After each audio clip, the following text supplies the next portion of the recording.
Min 1 kita melakukan penerimaan barang. Penerimaan barang itu sesuai dengan spek yang telah kita tetapkan. Seperti apa spek laksanakan? Ini terkait dengan kesiapan kami, mulai dari data sekolah. Data sekolah sudah kami himpun, karena kami kemarin sudah uji coba 2 bulan, data sekolah itu sudah kami himpun. Kemudian untuk menu ini juga kami sudah buatkan kurang lebih sekitar 20 hari untuk menu yang beragam tiap harinya. Kemudian proses yang dilakukan setelahnya adalah kita kesiapan dapur. Kemarin itu kami sudah lakukan pembersihan secara umum. Supaya apa? Kita memastikan bahwa kebersihan dari satuan pelayanan pemenuhan gizi kami itu sudah terjamin kualitas hygiene dan sanitasinya. Nah, proses itu tidak hanya dilakukan saat misalnya kemarin kan libur itu, terus kita baru lakukan. Tidak seperti itu, tetapi setiap hari kami lakukan pembersihan secara umum terhadap masing-masing dari divisi, baik itu dari divisi persiapan, kemudian divisi masak, pemorsian, tim cuci begitu. Untuk ini kan untuk dari tahapan awal nih, kemudian kita sudah masuk pada H-1. H-1 kita melakukan penerimaan barang. Penerimaan barang itu sesuai dengan spek yang telah kita tetapkan. Seperti apa speknya adalah kita selalu yang kita pentingkan adalah mutu kualitas bahan baku dari hulu hingga hilir itu sampai dengan kualitas yang tetap terbaik begitu. Kemudian ketika barang itu sudah sampai di tempat kami, itu kami lakukan penimbangan. Apakah sesuai dengan apa yang sudah kami pesan. Selanjutnya kita ada ruang inspeksi. Ruang inspeksi itu untuk memastikan apakah ada barang-barang reject atau cacat. Misalnya ada barang busuk dan segala macam, itu kita pisahkan. Untuk nantinya kita timbang, kita tukarkan kepada pihak supplier. Nah, untuk saat ini proses itu sudah masuk kepada proses pembersihan, kemudian pemotongan, baik itu dari sayur-sayuran, terus ada protein nabati dan protein hewani. Nah, itu sudah kami lakukan prosesnya agar nantinya ketika jam 1 nanti kita proses mulai masak. Itu semua sudah ready to cook atau sudah disiapkan seluruhnya dengan tetap tadi kami sesuaikan pesanan baik bahan baku itu selalu sesuai dengan AKG atau angka kebutuhan gizi masing-masing anak dari skala umurnya. Nah, kenapa sih kita harus berfokus pada AKG?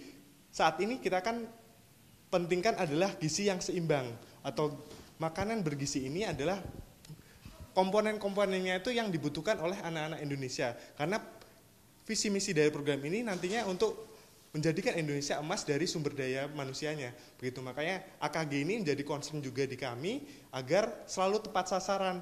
Anak dengan usia berapa dapat kualitas atau AKG yang cocok dengan di usianya. Begitu untuk persiapannya sampai sekarang seperti itu. Nanti malam jam 1 baru proses kita masak-masaknya. Sampai untuk masak sekitar jam 1 sampai jam 9. Begitu. Ya. Katanya ada beberapa gelombang. Ini maksudnya gelombang apa dan seperti apa Mas? Oke, baik. Ini adalah gelombang pendistribusian. Jadi di kami itu kami melayani untuk tahap awal ini kami melayani dari TK, SD, SMP.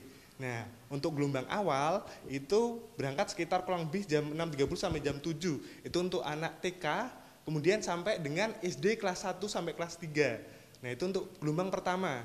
Itu anak-anak biasa makan sekitar jam 8.30 sampai 8.45 begitu. Kemudian untuk gelombang kedua itu sekitar pukul 9 kita sudah mengirim kembali, pukul 9 untuk anak itu makan sekitar pukul 10. Nah, ini memang segala proses gelombang ini kita sesuaikan. Jadi untuk apa? Makanan itu selesai dimasak 4 jam itu harus sudah dimakan. Karena itu menurut nutrisi dari makanan itu tetap terjaga di 4 jam pertama begitu. Kurang lebih. Kalau untuk SPPG di sini ada mengkoordinir berapa sekolah yang akan disuplai besok? Oke, untuk jumlah sekolah kami akan mendistribusikan total ada 11 sekolah begitu. Untuk menu besok sendiri ada apa aja? Oke, untuk menu besok itu kita ada nasi, kemudian ayam ketaki atau ayam ketepung begitu, terus ada tahu goreng, kemudian ada sayurnya kita punya kacang panjang, kemudian yang terakhir itu buah kita pakai jeruk. Nah, komponen ini adalah, memang kalau kita lihat komponen ini kan belum ada susu ya. Susu itu kalau menurut SOP, standarisasi juknis julak yang kami terima, itu susu kurang lebih sekitar 2-3 hari Jadi nggak seluruh seminggu gitu, jadi cukup 2-3 kali dalam 1 minggu begitu. Untuk Selasa kita ada susu begitu. Total ada berapa makanan yang akan didistribusikan Mas besok Mas? Oke, untuk total keseluruhan yang akan kami distribusikan total ada 2.987. Tuh. Untuk orang-orang yang di sini yang masak terus kemudian yang motong-motong itu total ada berapa orang Mas di SPPG Palmerah ini? Oke, di tim kami total ada 50 orang. Di sini kami sebagai kepala satuan pelayanan, kemudian kami juga memiliki akuntan, kemudian ahli gizi, asisten lapangan. Itu untuk divisi staf ya. Kemudian untuk tim masak kita ada 9 orang. Kemudian tim pemorsian kita ada 9 orang. Kemudian ada tim cuci itu 16 orang. Kemudian tim persiapan 7 orang. Kemudian selanjutnya driver 4 orang, kemudian ada CS 1 orang. Begitu. CS itu cleaning service. Untuk pendistribusian sendiri ini kan ada mobil buat di depannya Pak. Itu Ya. boleh dijelaskan untuk satu mobil itu kapasitasnya berapa? Oke, untuk di setiap SPPG nantinya akan ada 2 unit kendaraan. 2 kendaraan ini masing-masing kapasitasnya ada di 1050. 1050 nanti ini karena kita kan ada 2 gelombang itu. Kalau kita cek lagi di dalam prosesnya itu 2 gelombang. 2 gelombang itu di gelombang pertama itu sekitar 1.800 yang terdistribusikan. Jadi cukup tuh 2 mobil. Terus nanti setelah mereka pulang baru kita pendistribusian gelombang kedua begitu. Mas tadi kan disebutkan kalau misalnya anak-anak setiap anak itu kan memiliki kebutuhan gizi yang berbeda. Ya. Nah ini gimana caranya tahu untuk si anak ini butuhnya ini dan segala macamnya itu gimana? Oke, jadi hal ini kita mendistribusi kita fokuskannya di angka kecukupan gizi. Angka kecukupan gizi itu masing-masing umur itu kan berbeda. Yang kita lihat dari nilai gramasinya. Kita berkolaborasi nih dengan ahli gizi. Kami juga punya ahli gizi untuk memastikan kebutuhan anak umur berapa, dia kalori yang diperlukan berapa. Contoh nih, anak TK sampai dengan SD kelas 1, 2, itu yang mereka butuhkan sekitar 460 sampai dengan 500. Kemudian anak yang SD kelas besar itu sekitar 550.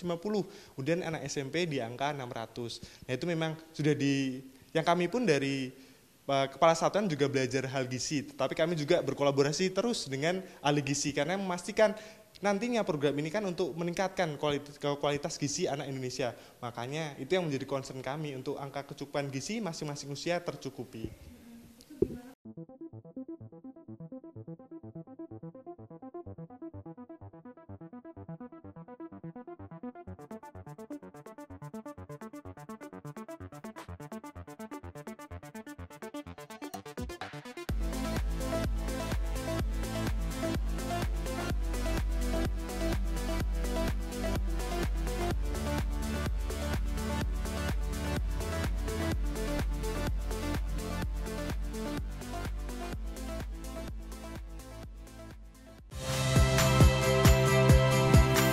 Saya Tifa Solesa.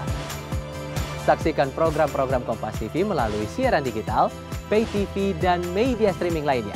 Kompas TV, independen, terpercaya.